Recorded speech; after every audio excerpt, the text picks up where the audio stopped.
Hello, we're going to be taking a look at our atmosphere and ocean currents lab. So our lab has two parts. Part one is pretty simple. You're going to be looking up that figure in your textbook that shows all the ocean currents, and then you're going to be transferring a selection of them onto this map right here. Now you're going to be transferring the five major subtropical gyres, and these you can draw on here just as simple circles, but be sure to indicate the direction that the gyre is flowing.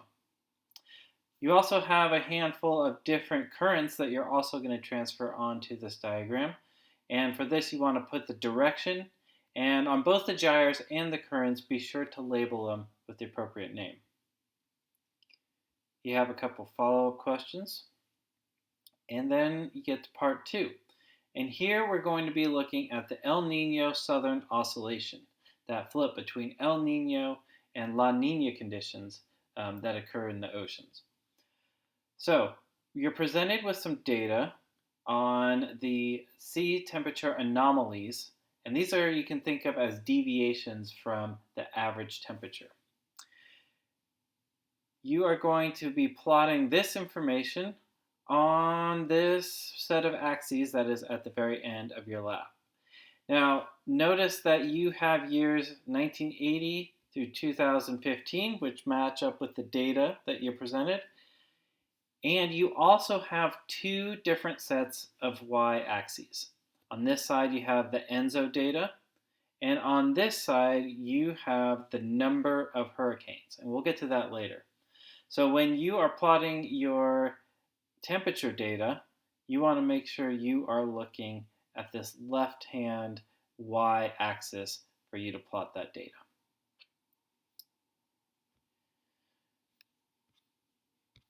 Okay, so once you plot this data right here, you are going to have a few follow-up questions, and then you are going to be looking up some data on hurricanes.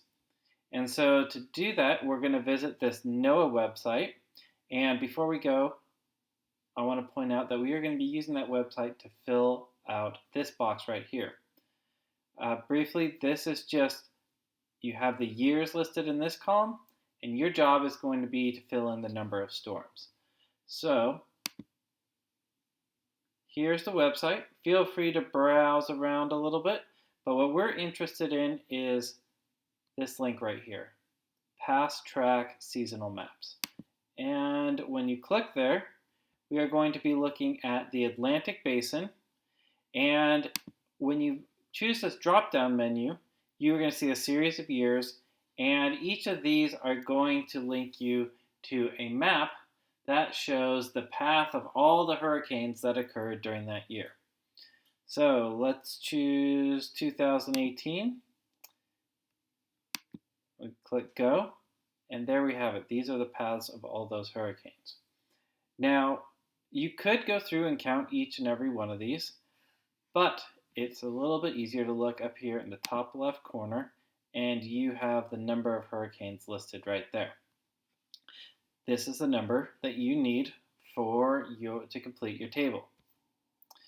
Now, this table goes up to 2012, so that 2018 map isn't actually one that we're going to transfer onto here.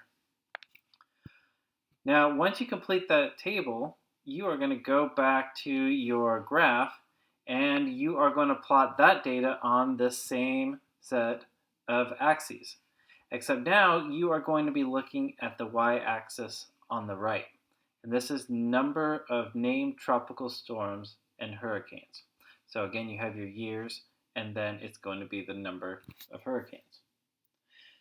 Once you have this graph complete, you should be able to analyze it and make a connection between El Nino conditions, La Nina conditions, and see if there is a connection between those conditions and the number of hurricanes that occur during those particular conditions. All right, once you finish your graph, you have a number of follow-up questions, and then you will be done. As always, feel free to reach out to me with any questions, and I'll help you the best that I can.